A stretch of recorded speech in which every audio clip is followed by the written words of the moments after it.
Gobbolino and the Little Wooden Horse. With the witch on his back, the little wooden horse whirled round and round the night sky, dashing past countless stars.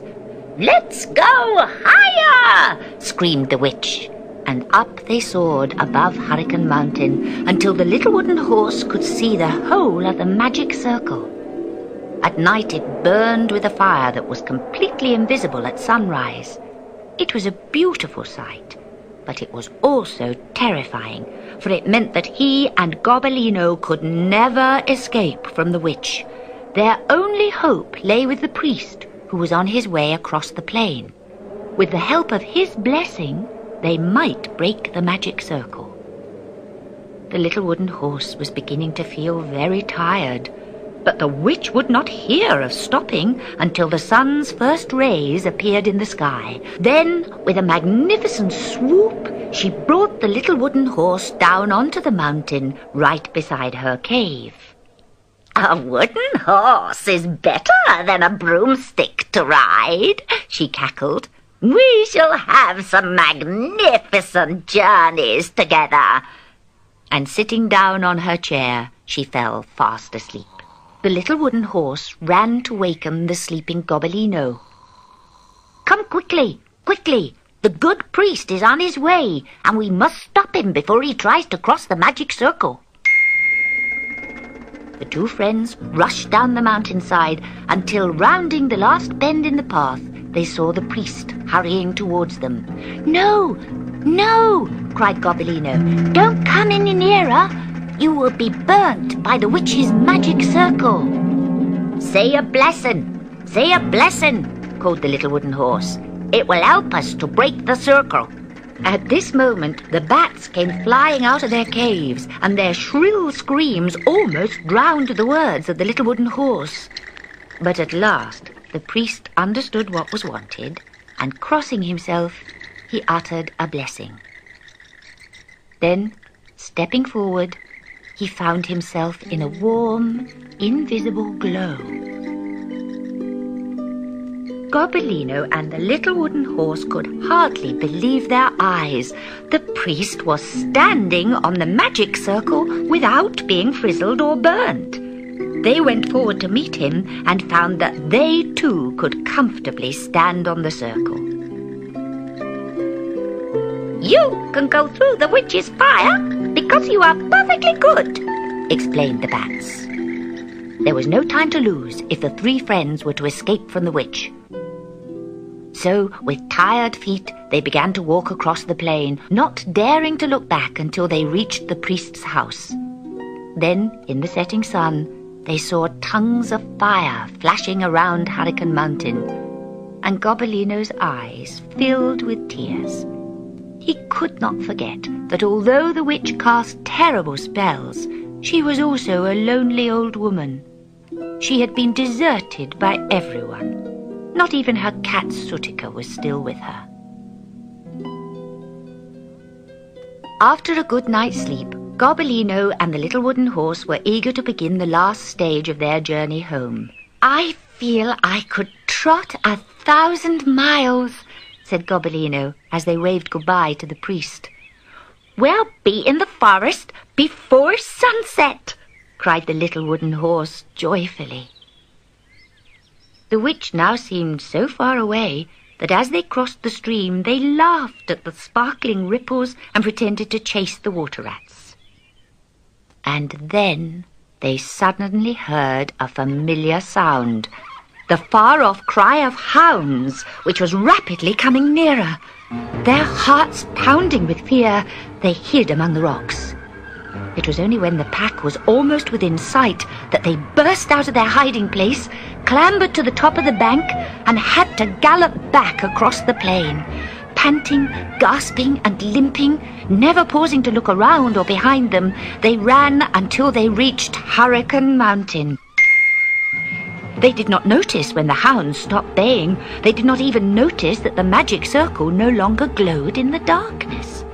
More dead than alive, they flung themselves into the first cave they came to and fell into an exhausted sleep. When they woke, it was daylight. and they could see bats flying on and off the mountain as if there had never been a magic fire at all. "The witch is finished," the bats called. "When she knew you were gone, she had a fit and fell down screaming. Her magic circle just vanished." Gobbolino and the little wooden horse sprang to their feet and galloped up the mountainside to the witch's cave.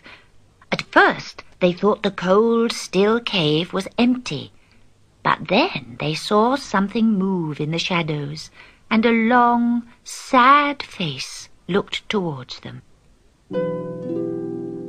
"You've come back! You've come back!" a voice cried. "I thought you'd left me forever, and I was going to die of a broken heart. But I'll get better now. I'll never be lonely again." Gobbolino and the little wooden horse did not tell her that they still wanted to go back home. Instead, they gave her some food and lit a fire under the cauldron, and by evening she was almost her old self. She was just picking up her book of spells when all three heard a meow from the entrance of the cave. It was Sutika. The witch shrieked with joy, and the next moment Sutika was in her arms. "Oh, my dear mistress," cried Sutika, "you look so thin, so old, so pale, hardly a witch any longer." "I don't want to be a witch anymore. All I want is a little love and affection and a nice warm cave to live in." "That's exactly what I want," said Sutika. "I had a dreadful time in the outside world trying to find a home. Nobody wanted a witch's cat like me." Then Sutika turned to Gobbolino. "So you're still here, brother? Have you enjoyed being a witch's cat after all? These good friends have come to live with me forever," said the witch, "and I shall reward them as they deserve. Tell me, my little friends, what would you like me to do for you?" "Please, Ma'am, we would like to go back home." The witch's face fell, but Sutika cackled with laughter. "Let them go! Why keep them? I'll stay with you forever, mistress, I promise." "Then they can go," said the witch.